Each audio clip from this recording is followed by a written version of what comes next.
Dead Cells is what we're calling a roguevania game. So basically, it's the result of half of the team really like in roguelites or roguelike games, and half of the team like in Castlevania type games. And so sitting around arguing about how we can make all of that go into one game. So you've got procedural generation. So you can see this map here. That's going to change every time you run through. Every time you die. Thanks. Yeah, run thank through. you for that. Yeah, exactly. You guys have played. You know what I'm talking about. And when you die, you're dead. So you're going to go back and start again. So for example, I've got a sword and a bow here. When I died, I would lose that. However, if for example I'd managed to collect a whole bunch of cells, not souls, and unlock some stuff, then that progress would stay with me through my runs. So for example, the next run I would now have access to, you know, like a big broadsword or an extra shield or something like that.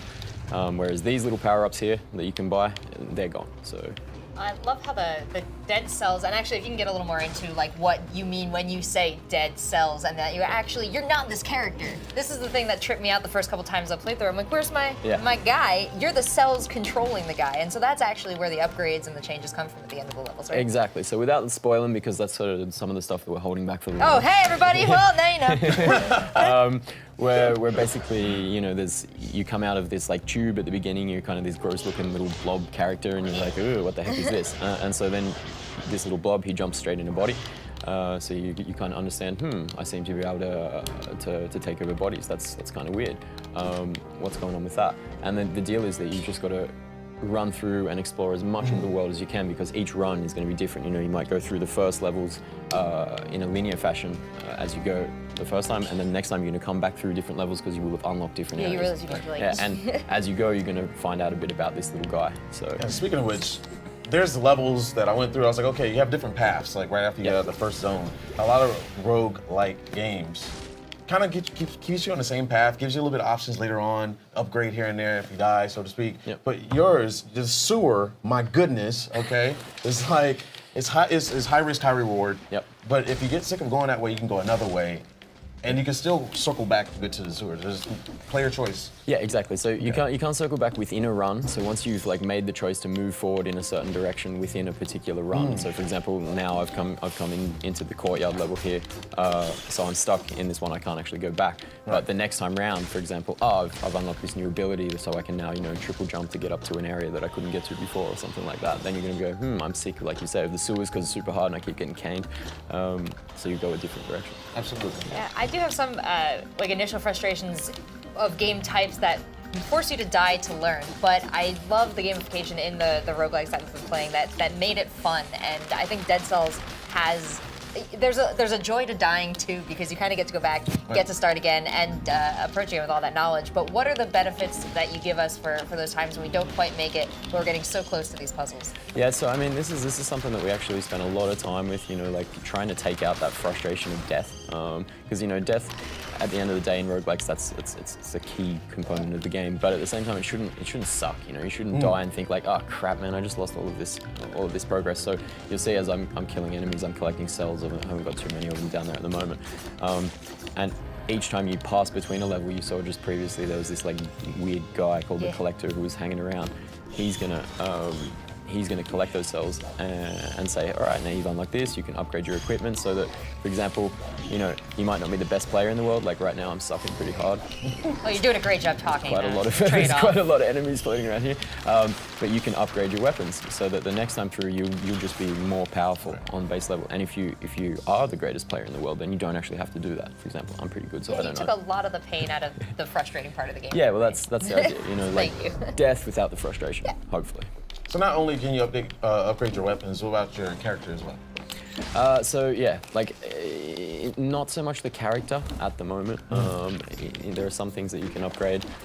For example, it's like money pouch. Yeah, exactly. Your health. money pouch that you can get, and your health flasks. Yeah. So it's kind of like items that are going to give you benefits within the game. Right. So when you die, for example, you're going to maintain some health. Like I'm about to come up against an elite now, and when I beat him, if I beat him, he's going to give me one of these permanent upgrades. So let's see if we can do that.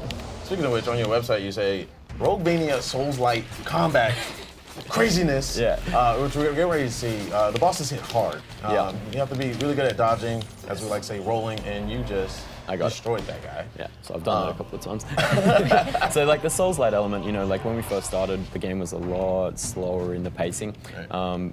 But we still, as we developed and we decided that, hey, you know, like running and moving really fast is something that's heaps of fun. We still wanted to maintain that idea of like, if you don't pay attention, you're gonna get punished. Like for example, you saw I got hit one time by this guy just now, and that completely Almost took me smashed down. it almost took me down. So you know, you can run through and be fast when you're good, but if you come up against an enemy that you've never seen, then you're gonna see why we sort of do that reference to Dark Souls, because they have patterns. You need to learn them, and if you don't, they're just gonna punish you. So a big thing about this game that we haven't touched on yet, the weapons. Now, Yes. some of the weapons have conditions and buffs depending on how you use them. Look away, look away.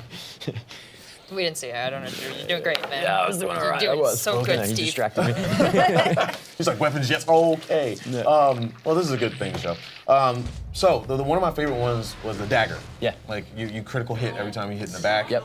Can you explain a little bit more about the weapons for people that don't know? Yeah, so again, part of the homage to Dark Souls is that each of the weapons and each of the builds that you're going to make are very, very different. You know, so if you're going to play with a heavy broadsword, you've got a lot of cooldown, a lot of time for your swing, so you've got to take that into consideration when you're fighting.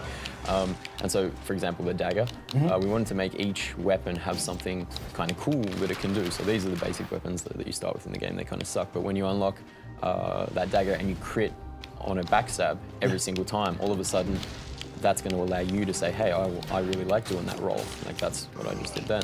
And I want to play like that. Or maybe you say, you know what, I prefer to play at a distance, you know, and cheese my enemies. Like, I can sit here with Yes, sir, I this do. bow. Yeah. So I can just sit over here and shoot these guys. Oops.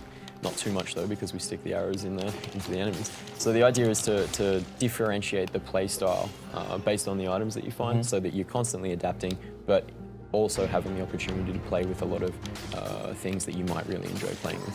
One thing I love is that it's multiple, you know, so you can combine and, for instance, for the dagger, I always went with the ice skill. Yeah. The freeze them and yeah. it makes yeah, me the easy. freeze I bomb, just, that's well, I could just stab them this way. That's a classic build, that one.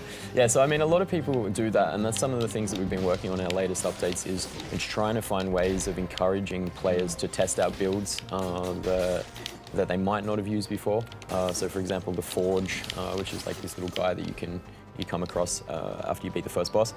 It's going to allow you to globally upgrade your weapons, so that you'll know, hey, when I unlock this level in the Forge, a certain percentage of all my weapons are going to be like legendary. Oh, that's fantastic. And you don't have to go in, like, select and upgrade and time out, right? They just become better. Because we did it like that before. You know, we previously, Thank you could, you. like with this guy, you could upgrade that, but then we said, you know what, this isn't the best way that we can do it. And Well, so that leads into my question, which is, this game came out in early access, you know, over a year ago. A lot of people like Frank right here have had a lot of time Yeah. into it already. Yeah. When it comes out in August, what are the changes that are going to be over the years? What comes out then? Okay, so the changes, like we've been talking to the community about this for a long time. Like the game is pretty much content complete now. The big content update that's going to come